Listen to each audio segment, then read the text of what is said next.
After kind of studying both my kids for the 12 years program, the bigger impact of Boathouse, all that was pretty.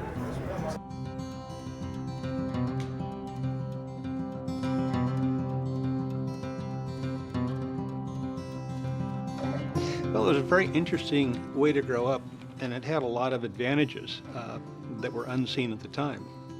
As a farm kid, you wake up in the morning and do chores, and then have breakfast and go to school, and then play football, and come back and do chores. So hard work was part of what was the fabric of how I grew up. And in junior college, I had a friend that was fishing southeast Alaska on salmon seine boats and got me a position. And the bottom end of the totem pole in that industry is that you're the cook. With that money, I went to the University of Washington for a quarter and met an Austrian exchange student who was the Austrian national collegiate champion in ski racing. And I was an aspiring ski racer, so I ended up following him to Jackson Hole and worked for his brother, and had the good fortune of working under a European trained chef, where I began to learn something about real cooking. And then from there I followed my pursuit in culinary and in restaurant management. I talked to a friend that was in the restaurant supply business, Sam Bargreen, who the legacy is still there with Bargreen Ellingston. And Sam said, you got to look at Ray's Boathouse. It's kind of run down, but there might be an opportunity there. I came out and took a look at it and went, wow, this is really neat, but boy, it's falling down. But being a farm kid, all right, so you're going to tear up some boards and put some new ones down and build a deal. You know how to do that because you've done that all your life, farming. So that was kind of the genesis of the idea of Ray's Boathouse. And I had a lot of experience in steakhouses. So my thought was, all right, we buy really good fish from fishermen and we broil it on a broiler as opposed to wrapping breading around it and putting it in a deep fryer. And we would do mostly that kind of cooking, sauteing, as opposed to deep frying, which was kind of where Seattle was at that time. It wasn't a gourmet seafood city that it is today. So when we bought it, it was a smaller building than it is now. It was only one floor, and out in front where the view is, there was a great big pen, and the pen had seals in it. And then when you came in the restaurant, it was just a downstairs restaurant, and at the south end was a bar. And the restaurant, or the bar, was half of the restaurant, and in the floor of the bar was a window, and they could turn on lights that would shine down there, so you could go in the bar and you could watch the fish and whatever was going on down there in the light. And Ray was still alive at the time, and when we were remodeling, Ray would come down and show us where water pipes were and chat with us about things. So the legacy of Ray Lichtenberger really lived on in the space at the time that we were building it, and Ray had some great sage advice.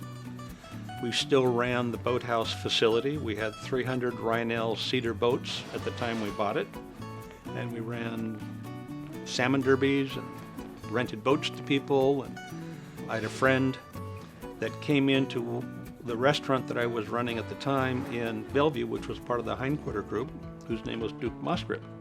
Duke was a smooth-talking finance guy, and he knew a young lawyer in town who could put together deals. That was Earl Asher.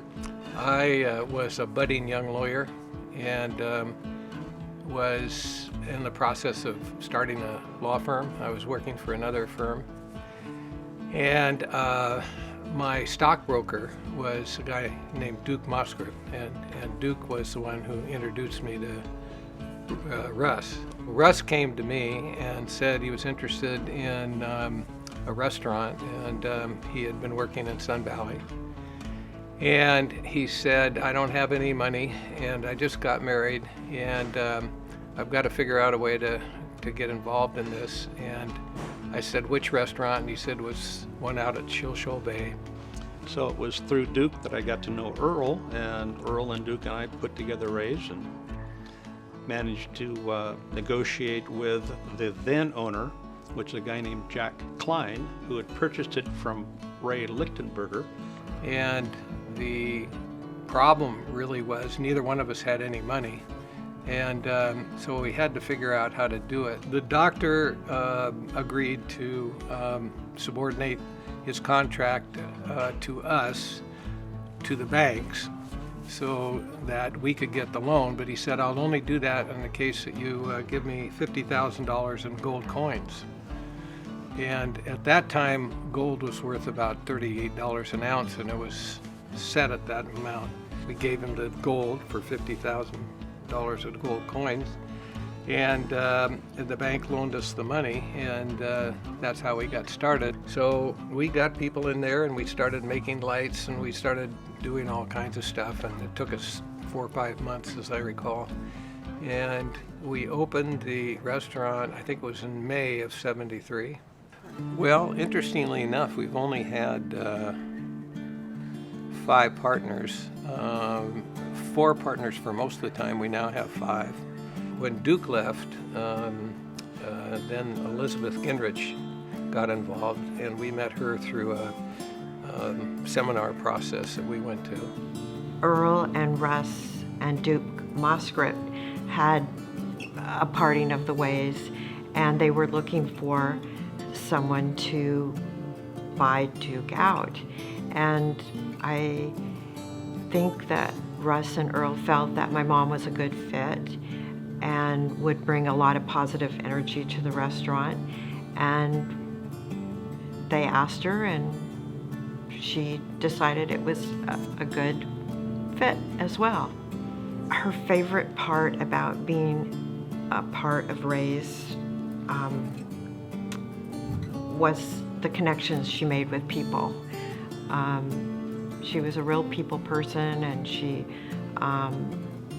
enjoyed the interaction with everyone from the kitchen staff to the wait staff to the management staff. And that's what she enjoyed the most. We had 2 managers that had become partners who were really good. We had gotten very ambitious and thought we were just the hottest deal in town, and had built a couple other restaurants which didn't work too well. Well, the managers decided that they didn't want to be part of our organization because we had made some mistakes, and they needed to be bought out. Well, I knew of Jack Sikma through basketball and in town because they had just won the national championship, and I knew a mutual friend of his. In 1977, I came to Seattle to play for the Sonics, and our trainer was a sailor, and he had a sailboat here in Shoal. And after the season was over in the summer, he would take it out a lot and invited us to join him, which I did at one time. And afterwards, we stopped by Ray's for a bite to eat in the evening. And it was Seattle, you know, the waterfront restaurant, the activities out front, so it was pleasing. And then after discovering it, I had a group of friends that, particularly in the summer, that we'd make sure we made a few treks here to Ray's Boathouse. One of the front of the house hostesses was a good friend of my fiance at the time, and got to know her. And when they were looking for another partner, she mentioned to Russ that she knew me, and basically I got a phone call out of the blue from Russ. Driving across the bridge one day in my Volkswagen Rabbit with a car phone in it, I called him up and said, "Hey, I may have an opportunity. You think you're interested?" And he said, "Yeah, I'll have my business manager call you." And I was intrigued by it, and I had a business manager at the time that I said, "Hey, could you get a hold of Russ? There's a number of steps we got to go through yet as far as meeting the owners and whatever, but just take a look at the opportunity."